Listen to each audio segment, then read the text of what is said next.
are driven by the finer things. I see more than materials and wealth. What have you got to give to me? What I don't already give myself. You are driven by the... Welcome to a brand new episode of Illuminated DiiSCLAIMER. My name is Sydney, and I hope you're finding beautiful ways to cultivate and embrace the illumination that is currently in your life right now. Now, I wanted to talk about a principle which I was so happy that I did. I mean, it took me a very long time to understand why people did this, and it took me even longer to appreciate doing it myself. Now, before I proceed, I just want to say thank you so much for your continued support when it comes to Illuminated DiiSCLAIMER. I feel like I'm getting into my own and just putting out loads of content, so on my bad days where I don't feel like I can actually post, there are posts there, so you get consistent stream of Sydney throughout the rest of the year and beyond. So thank you so much for being there and being supported, and I really do appreciate you. And doing Illuminated DiiSCLAIMER just means a lot for me because I get to help out and I get to express myself, and instead of bottling things in, I could just speak to the camera and by extension all of you, and I feel like I'm part of a community. So thank you DiiSCLAIMERs for being part of my inner community, and please like and subscribe and share this as well. But the most important thing is also comment. If you feel like you're going through something, if you want to give me ideas for a video, please. I am looking for some more creative output. I'm looking to help you as well. So if that's what you want to do, that's more than acceptable. That'll be brilliant actually. Why am I saying acceptable? That would be absolutely amazing if you could. And alternatively, if you want to ask me specific questions about myself, I'll happily do a video for that too. But regardless, I am diverging from the course matter. Let me set the scene. So about a couple of years ago, I was going through some things and I didn't believe in myself. I didn't really have the confidence that I wanted, but I've seen the confidence through other people, not knowing that I was comparing myself to other people and I was getting negative results. So I had to find a new level of loving myself. And what I ended up doing basically was finding principles which I can do on an everyday basis. Now, I talk about loads of things. I talk about visualization, I talk about affirmations, I talk about, not being on your phone as often before bed, going for walks, etc., etc. But this one helped me a lot, and it's basically called the mirror method. Now, with the mirror method, it's very important because we live in these bodies, we're in these bodies for the entirety of our lives, aren't we? But we tend to look outwards because we can't necessarily see our bodies. Now, whenever we look at things on the TV, whenever we look at social media, we see these people who appear to have flawless skin, not knowing that a lot of these people have filters on and actually use Photoshops to make sure that their blemishes are gone. As a result, we might not look at the way, sorry, I can't even talk properly. We might, as a result, just look at ourselves as flawed. We might look at ourselves in the mirror saying, oh, I might need some makeup, my eyes are getting bags under my eyes, crow's feet, wrinkles. And that was me as well. I feel like I have a family trait of having bags under my eyes, so even if I'm well rested, it looks like I'm tired. Sometimes I focus on that and I see it worse. I used to have teeth problems as well, and I used to look at that and not appreciate myself.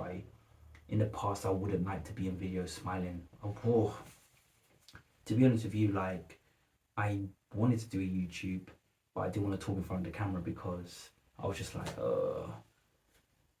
it took me a long time to appreciate myself, and the mirror concept really helped because what I ended up doing was a few steps which helped me not only appreciate who I was, but actually do more than that and actually love myself and actually say, look, if I'm not going to love myself, then will anybody else truly love me? They're showing me their ideal of love, but if I don't resonate on the same frequencies as this love, I will never really feel it. And what I did was I spent 30 seconds several times a day just looking in the mirror. Whenever I walk past the mirror, I'll look at myself.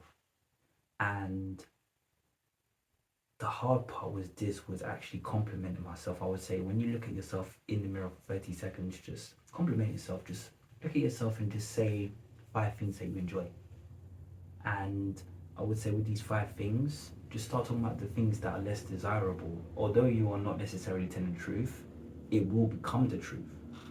Because that's the thing, like, as we are, and if you're a person who wants to love everyone, you must learn to love yourself. So you do love yourself, but you have not been exposed to the fact of appreciating your looks as often as you do. Like, you might cover yourself with makeup, for example, but when you don't have makeup, do you actually look at yourself for long periods of time and think, oh, this is me, I'm at peace with that, I accept that's the way I look? And this is what this exercise basically highlights. You look at yourself in the mirror and you say to yourself, yeah, I appreciate my eyes, I appreciate my hair, I appreciate my smile, I appreciate my beard, I appreciate my ears. You talk about things which you don't like as much, but put them to the forefront. Now, continuously do this for 30 days initially, and you will see a sudden increase in the support that you give to yourself. You actually acknowledge it. Sometimes you might look at your ears, and at the first time you look in the mirror, you might be like, oh, my ears are droopy, they're long, I don't like looking at them. After day 30, you'll be like, well, they are quite nice. You know, it looks good with an earring on. They are, yeah, they're soft, they're supple. It actually complements my cheekbones even more. You start noticing little things that you can appreciate from it. We do it with other people. You know, we might not like what one person sings, or we might like their voice. We might not like the way this car looks, but it might look beautiful in a different color. We start to find things that we like out of something that we don't. So we could do that definitely and specifically for ourselves. In the past, I used to not look at myself, you know. There were some points where I disliked myself, but now, whenever I look at myself, I'm thinking, rah, I'm beautiful. And sometimes I look at car mirrors or windows. Sometimes I look at myself on my phone, and a lot of people say that's vain, but I don't think there's anything vain about actually appreciating how beautiful and wonderful you are as a person. We spend hours looking at a celebrity, but if we look at ourselves for 30 seconds continuously, we're considered vain. I think that's crazy. But a lot of these people who look at pictures of themselves continuously love themselves. They're probably looking at all their flaws and actually saying, you know what, overall, beautiful, amazing person. So start saying positive things to yourself consistently on a daily basis. I would even say do it with less clothes on, and if you are body shy or body conscious, just appreciate who you are, because you are put on this earth to look in your likeness, and you might be on this earth until you're 120. So start to live and appreciate in the first home and the last home that you'll ever be in. This has been a new episode of Illuminated DiiSCLAIMER. Thank you so much for watching, and as always, keep on finding new beautiful ways to illuminate your path.